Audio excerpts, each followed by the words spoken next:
Hey guys, it's David and Miki from Script Wolves. We're here with some questions about everyone's favorite little iBug monster that's taking over Alien Earth. Questions like, does it want to take over Alien Earth? Not the show, the planet, because that is on the table. That might be in the cards. That's what I'm wondering. Is it just intelligently reacting to its environment? Does it have a plan? Why did it attack the xenomorph? Can it speak to the xenomorph? And do they have a history? It kind of seems like they might. And really the question that everyone is wondering is, can iBug pilot a xenomorph? Can it wear the xenomorph like a skin puppet? And if it does, what's it got in mind? Because it did bite it on the neck. And what was it trying to do, if not create a potential entry wound? I don't know, but we're going to talk about it. And the same questions for iBug and hybrids. Why did it attack Nibs? Nibs is a hybrid. Can iBug interact with inorganic material somehow? And we're calling it iBug. Obviously, we're talking about Ocellus. Are we about to see the weirdest pregnancy ever in the Aliens franchise with Nit? Like, what happened? It touched her face. Is there a robot pregnancy happening? We'll talk about that and the general idea of iBug interacting with robots. Is it going to make a cozy home in Boy Cavalier? Can iBug reproduce? How does it reproduce? And actually, how does it eat? Yeah, you know, if you think about it, it may have been in that jar for some part of 65 years. And then other questions are there more of them? Can it reproduce? Is there only just this one thing? How old is it? Is it eternal? As in, is it a Lovecraftian entity that is thousands and thousands of years old that's just been wearing the different bodies of God knows what for millennia and amassing all of this knowledge in an attempt to become the smartest entity in the universe? That's also on the table. We both love iBug so much that we decided this would be our first YouTube video. So please do click that subscription button, and thanks for clicking on this video where we hope to present some different ideas about Ocellus that we haven't seen discussed in the fandom. And with that said, let's get started. All right, so first up, iBug observations and known facts. First of all, we can see that it's cute. I mean, it's ugly cute, but it is cute, right? I honestly should be scared of it, but it is so cute. It's just something about him. Something about him. There's a small part of me that wants to volunteer for the iBug cult. Like, you know, I was raised Christian and they talk about, you know, giving Jesus the wheel, surrendering your plans to God. It's like, yeah, iBug, tell me what I should do with my life. No, it looks painful. Let's be serious. Its full Latin name basically means thing that bores into the eye. And that's what it does. We know that. It replaces the eye. The tentacles interact with the brain. It controls the person like a person. That means those tentacles are like neuroreceptors or something. So kind of like an octopus, it has a neurological net that goes out to its tentacles. It's too much to say that it has brains in each tentacle, but it's a little bit like that. They do independent stuff.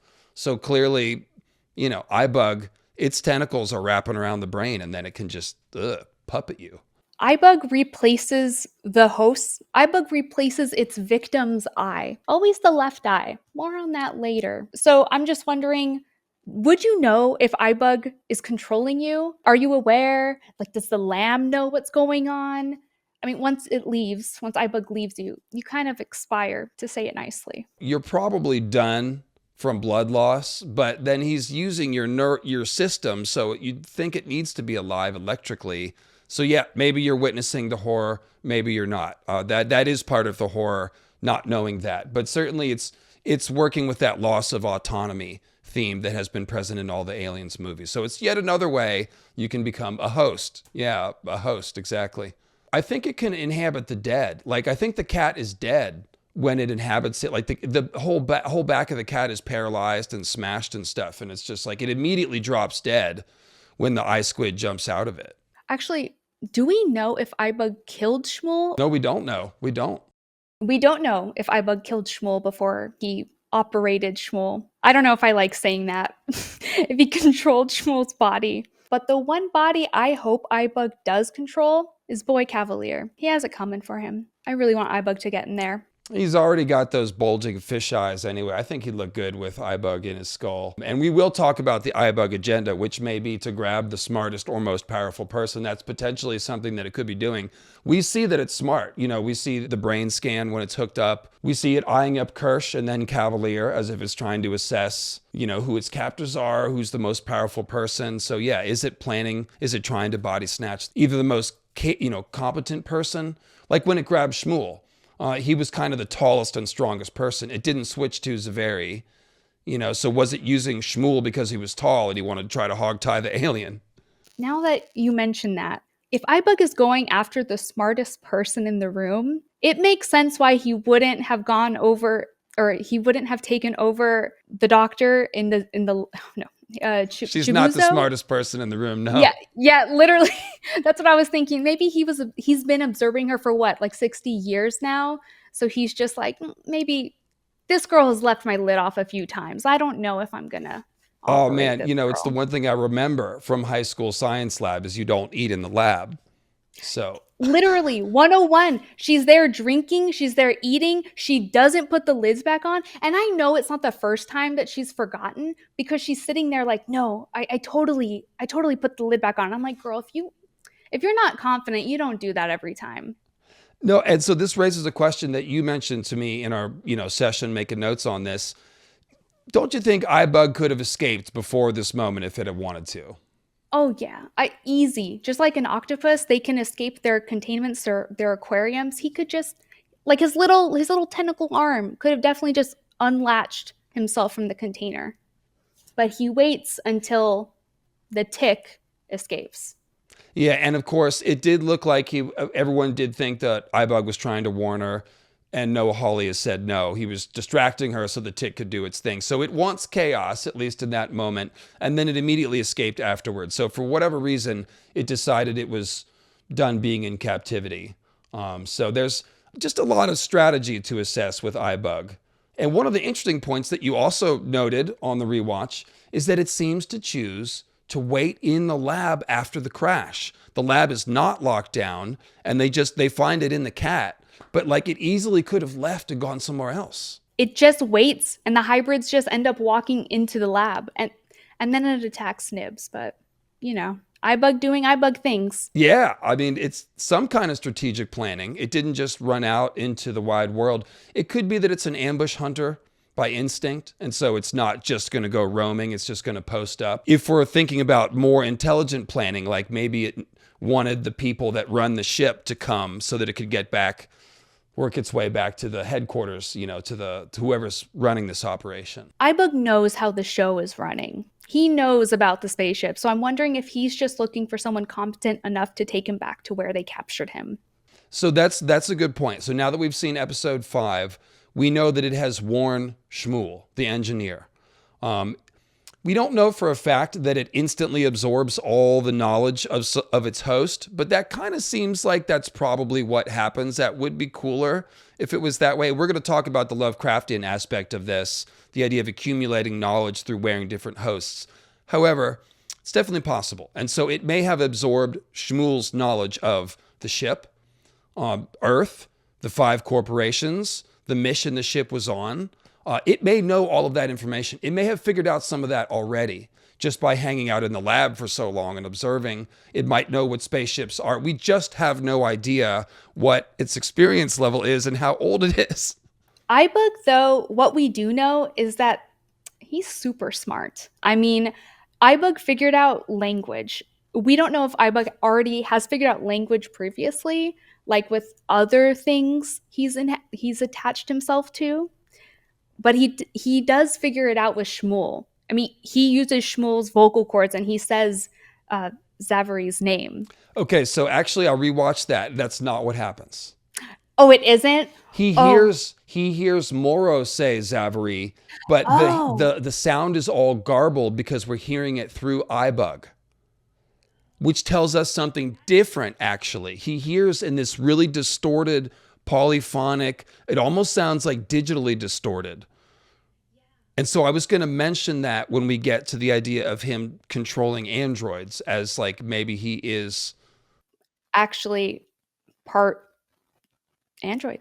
Maybe he's a little robot. Yeah. He calls over the xenomorph. I mean, that's insane. Why? We don't know, but he knows how to communicate with his hosts. That was like literally one of the most startling moments. The most startling moment was when the tick shat its little tadpole babies into the water bottle. I was just like, oh no, that's bad. That's bad. By the way, those ticks are running around There's not just those two. So when the cleanup crew came, they found the two that had fed on the two guards because they were all swollen and they're slow moving and they leave a trail of blood when they have fed. But all those ticks that hatched out of the first victim, they were crawling all over the lab and they were eating the guy that got shot next to Morrow in the hallway, the younger guy that got shot in the head. The ticks were like crawling in his body and feeding on him. So those ticks are almost certainly loose in New Siam City, unless we're supposed to assume that like they caught them all. But I don't think they did. We just saw them with the two in the cage. I think if they want to, they're going to show us that New Siam is being run over by the space ticks. So rest in peace. It's the worst case of bed bugs. They're worst. the most terrifying thing on the show for me. But getting back to what you were saying, when it called out to the alien, like that whole situation is nuts. It's like, okay, iBug's in a person. That's nuts. We haven't seen that. Then it attacks the alien after calling out to it. Like okay, so let's just go in order. How did it learn to speak some version of alien language? That's clearly what it was meant to be, like a distorted guttural version of the sound that Wendy makes that is alien speech. So there's two options that I can see. One, it can hear extra frequencies like Wendy can. And so maybe it's heard psychic communication of the ovomorphs on the ship and it's picked up the language. But more likely, there's a shared history with the xenomorph. Yeah, it feels like they dated before. It's a bad ex. Maybe that's what's going on. The worst of exes. And xenomorph starts with the X. I'll take myself out.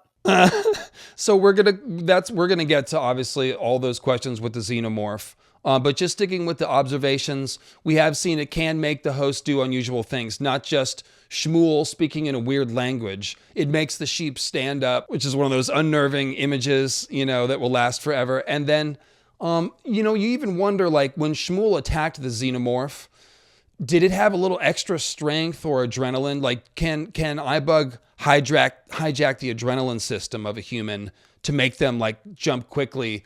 It was all in slow motion, but, like, you have a hard time seeing a normal person run up on the dashboard and, like, jump over the xenomorph and hog tie it from behind. Like, that was really acrobatic. It's probably the most athletic thing that Shmuel has ever done in his life. I was going to say, we know he can't even do a sit-up. Like, this guy's just fixing stuff. He's not a gymnast over here. Yeah, and all of a sudden, he's like Spider-Man flying through the air. Well, let's get into this question. It bit the neck. There was a big crunching sound. It held on and chewed on him. Was it really trying to damage the xenomorph by biting him with a tiny little human mouth? Or was it trying to create a borehole to get in the alien skull, which does not have an eye socket on the outside? I think so. And it's interesting how we see it do that with the xenomorph, but maybe iBug's never had to do that with other hosts, but it somehow knows to do that with the xenomorph. I don't know if it's because of the eyes with the xenomorph. The original model does have a skull underneath of it, and sometimes they light it so you can see the empty eye socket. So if we're thinking about evolution, it's a humanoid thing. So it's got like vestigial eye sockets maybe under the skull. So potentially there is a place that iBug could get to and maybe poke a little hole out. But the main question here is the acid blood. That's right. How does it know about it? Does it know about it? I mean, the doctors literally found out about acid blood, like, what, an hour before, they died?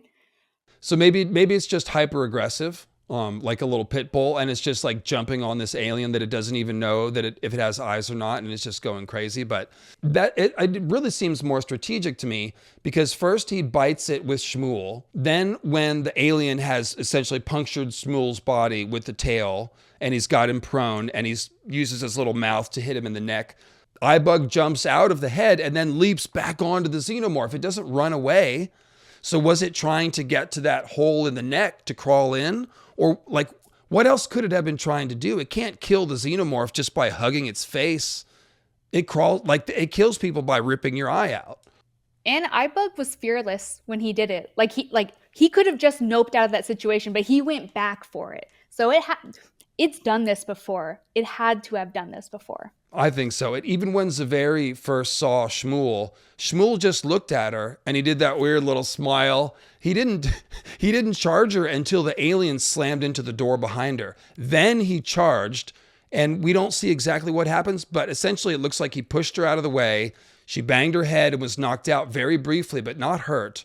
And then iBug slash Shmuel is fully focused on the alien. And then Morrow comes in.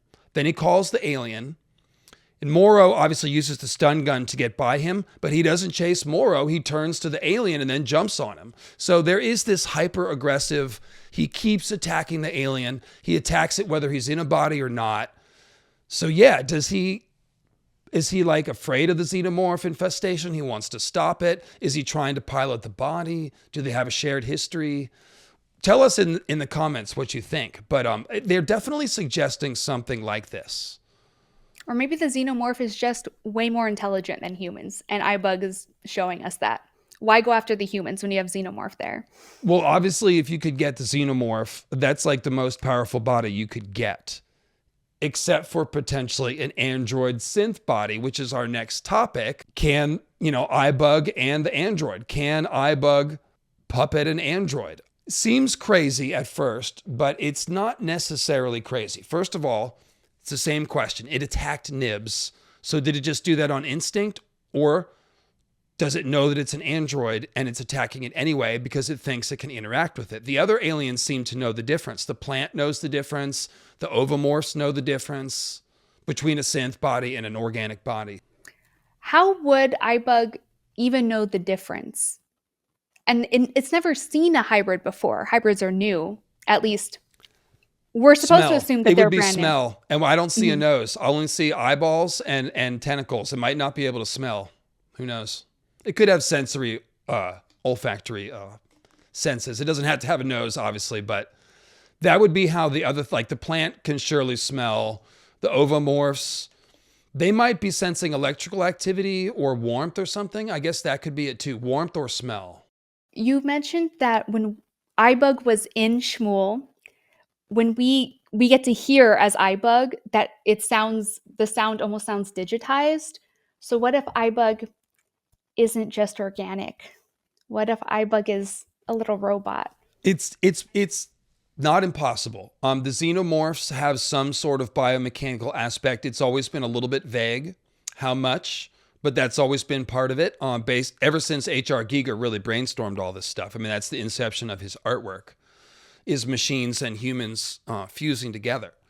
And then, of course, in the Prometheus Covenant movies, they explore this a lot further, the biomechanical origins of the aliens. And even though we're not necessarily working with that timeline, it does seem to me like we're exploring a lot of the same topics with AI, transhumanism, people playing God, creating things that, exceed us, augmented humanity. Like all these things are being developed heavily in Prometheus and Alien Covenant. And it seems like Noah's hitting on those things too. So I don't think it's out of the question. And we're really invited to think about it because of this whole connection with Nibs, right? It went after Nibs. It didn't have to, but once Nibs was in the room, he was going to hijack that car. I hate calling her a car, but maybe for iBug. But what's more scary? iBug with the xenomorph or iBug and a hybrid? Hybrid.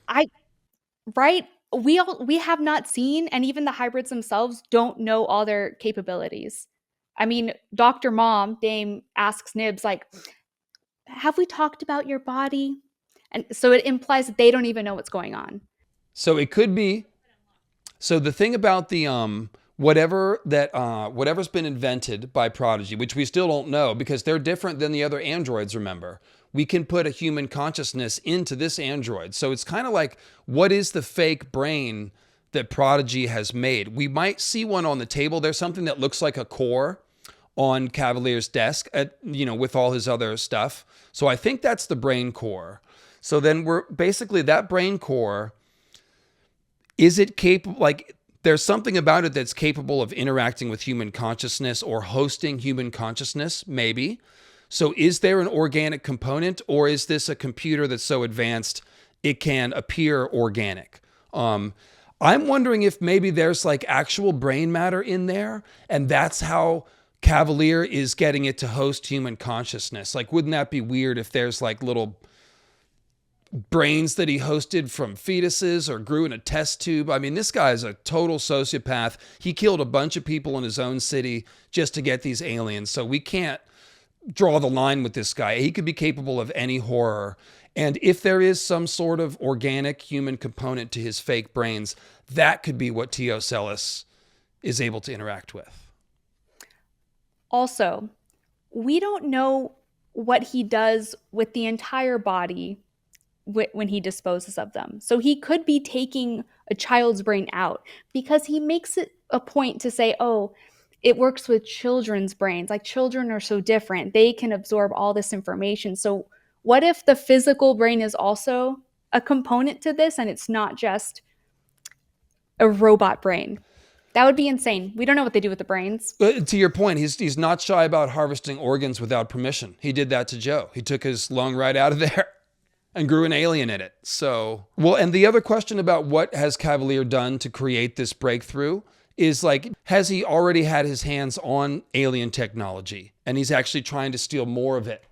Is there a reason that Wendy can hear the aliens and not the other androids? I wonder if it's something about her construction, because while she is Cavalier's first, there's something more to her. And I think Boy Cavalier knows that too. And sort of going with the next point here, with going back to Nibs' pregnancy, there does seem to be, like, these brains that are in these hybrids in pregnancy, right? They do seem to be able to control the body in ways that these child's minds don't understand. Like, to speak the alien language, Cavalier tells her, like, just try to do it. And she does it. When she wants to control the computer, she just kind of looks at the computer and touches it and, like, interfaces with, she's basically hacking a system in real time. But what's doing the hacking is the AI that's in her brain, that's being piloted by her consciousness. So it could be that there is a robot pregnancy, and basically Nibs's human mind wants to be pregnant, maybe got a suggestion from T. Ocellus. And so now the robotics are assembling a new thing in her body that's going to be like a robot baby. That's what I meant by, are we going to see the weirdest pregnancy in Alien universe? But of course, if you've seen Ridley Scott's other stuff, Raised by Wolves, it gets even weirder. We won't go into that, but yeah.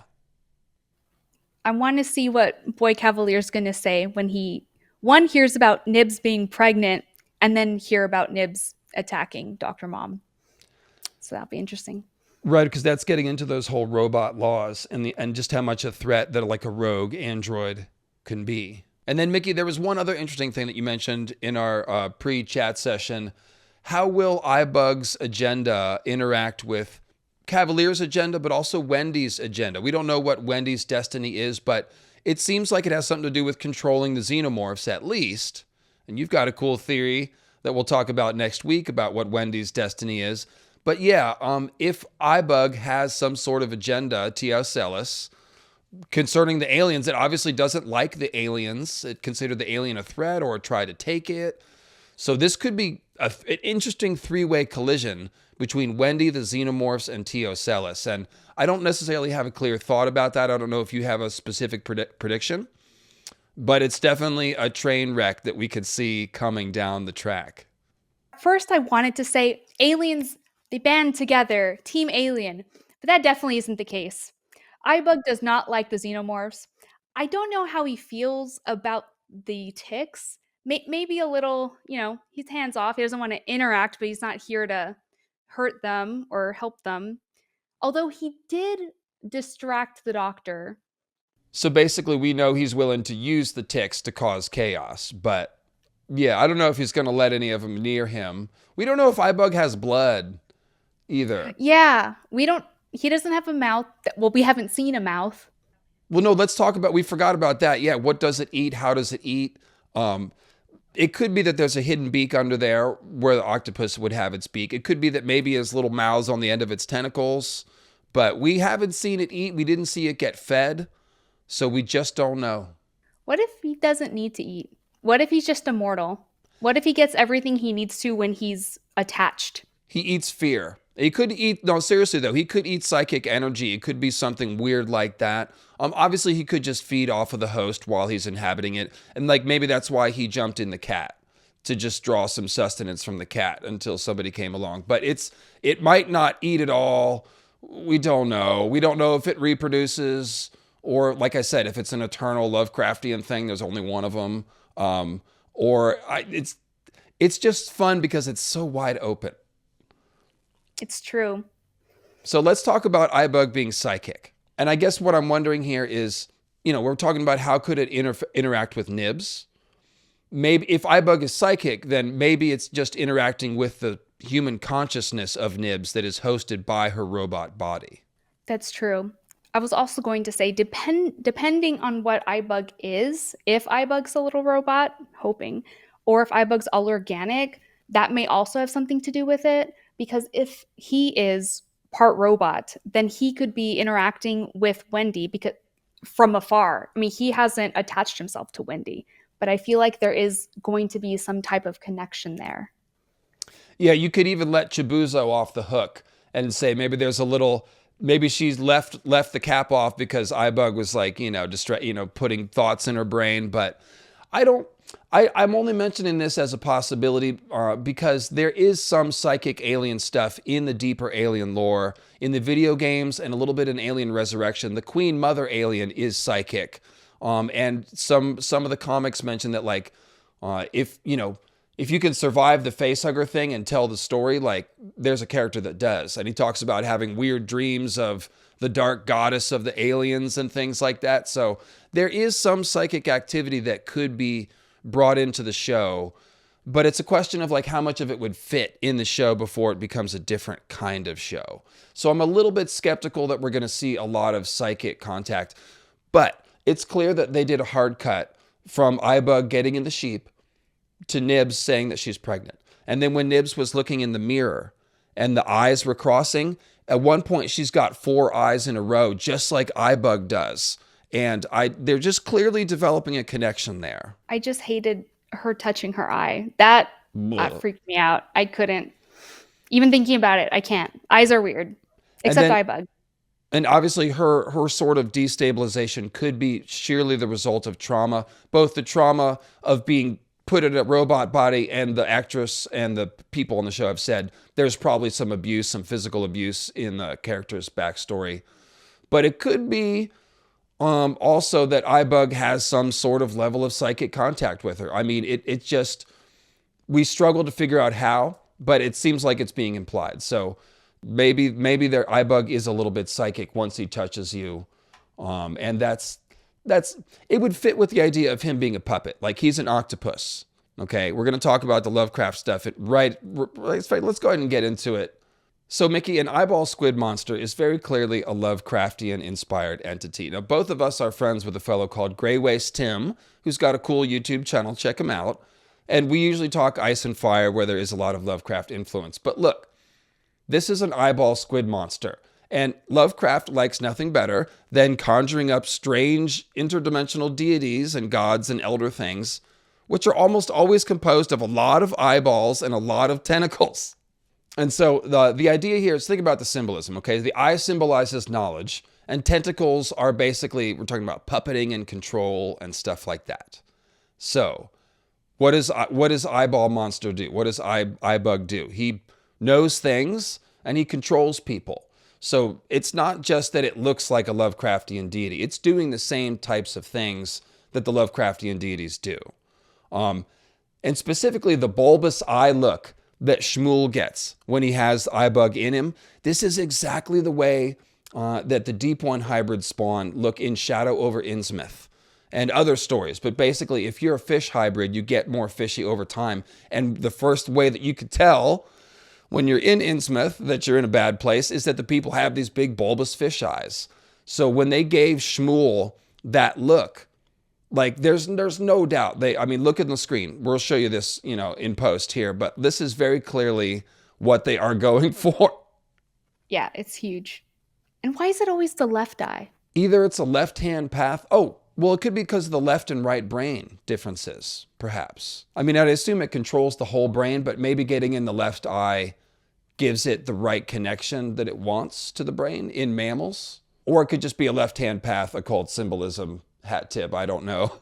But check this out, Miki. What this really comes down to is control. Like I said, the elder beings in Lovecraftian stories, in one way or another, they are always exerting control over humans and puppeting humans. Sometimes it's dreams and psychic activity, but sometimes it's more physical. Sometimes it is literally more like a physical puppet. And so there's a story called The Whisperer in the Darkness by H.P. Lovecraft. There's an alien race of fungi, of fungoid aliens called the Migo. And they do wear humans as puppets. And at one point, there's a character sitting in a chair in the dark that somebody's talking to. And it turns out to just be a human face and hands and a cloak. And that's it. So this is kind of like getting really close now to what iBug is doing, wearing people. And not only that, the best part of this story, for our purposes here, is that there's an aspect of it where you can put your brain in a jar, a cylindrical container, and then you can live forever and travel into space. Because your human body can't withstand space, all the radiation, yada, yada. But in this story, you can put your brain in a jar and become an eternal space-traveling entity and go out to see Yugoth, which is their base on Pluto or something. It's not that important, but the point is, the squid monster is kind of a brain in a jar. And iBug's in a container, or always or even in a host container. So this, I don't know, I haven't heard Hawley talk about Lovecraft, but I have a hard time believing he's not drawing on some of that here. I mean, not only just the look of it, like I said, off the bat, not only the bug eye thing, but then just going deeper into this Whisperer in the Darkness. This really seems like a point of inspiration. And so also you might think of John Carpenter's The Thing and Stephen King's It. Both of these stories are inspired by Lovecraftian stories, and it's a similar thing. There's an eternal, incomprehensible elder deity that's wearing skin puppets and posing as humans, and a psycho clown, and it's got totally different agendas. It might be just learning. It might be causing terror. It might be feeding off of psychic energy. Like, we don't need to go into the specifics of it, but the point is, that is the context from which T. Ocellus is fashioned. These are its cousins. Its literary cousins and inspirations. So we need to ask the question, like we've been talking, is this thing thousands of years old?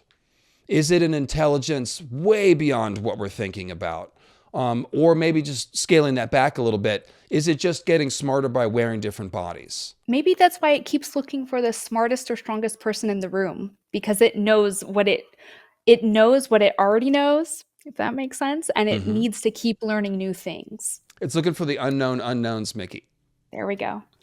But that could be its whole raison d'etre, its whole purpose, as opposed to causing terror or like conquering Earth or not. It might just be trying to learn. It didn't learn that much on the ship with those scientists, but now it's going to be learning a whole lot more with the hybrids. So yeah, there's a lot of information in the hybrid brain. That's basically all the information is in there, like the entire. These are fun things to talk about, and I've heard a couple people mention, like The Thing and It, but really I feel like you got to look at the whole Lovecraftian context, backstory behind all that, and then you can really see what this T. Ocellus could be.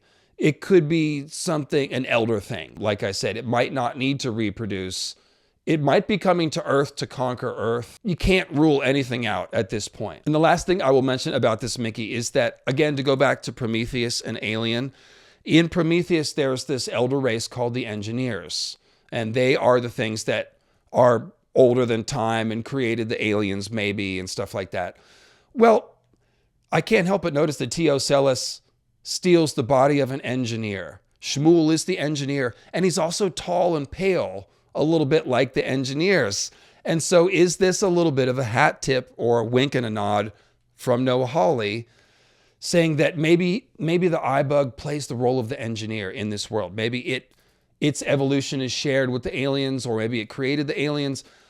Maybe iBug itself is like a weird creation. It could have been made from human parts, even. Think about it.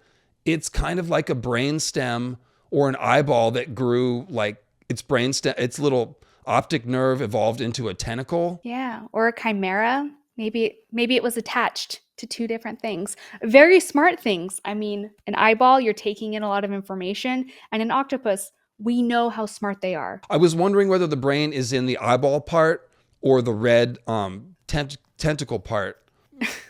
I don't know.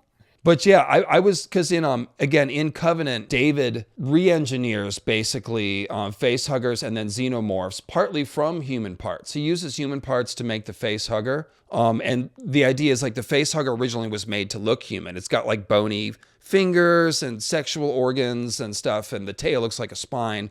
So you could almost imagine that it was hacked together in a weird science experiment. So I'm just wondering if maybe the eye squid, if it's not an alien entity, it could have been engineered from human parts thousands of years ago on some other planet by some other entity we don't understand. Like, we just have to see how far the show wants to take it with this thing. But I don't think this is just a weird parasite with tentacles, is the point. I agree. There's so much more to iBug. That was a lot, David. That was a lot. We have Grey Waste Tim to thank for all that Lovecraft stuff. I know. So thank you. Thank you, Grey Waste Tim. We do, and hopefully you guys found that interesting. We do love the show, as you can see, and we'll be fired up to talk about it more on, after all the next episodes. We're a little late to the party, but we'll have a video at least each week, and we'll talk about it after the season. So, yeah, let us know what you think of these ideas. The possibilities with iBug, they're endless. They really are. Endless. Control me, iBug, please. Please. Improve my life. Yes, where do we join the cult? Let iBug take the wheel. All right, guys, thanks a lot for watching. We have been Script Wolves. I'm David. That's Miki. And again, make sure you're subscribed. You're probably not subscribed. This is our first video that we've made. So do subscribe, click the like button, and we'll see you next time. Bye.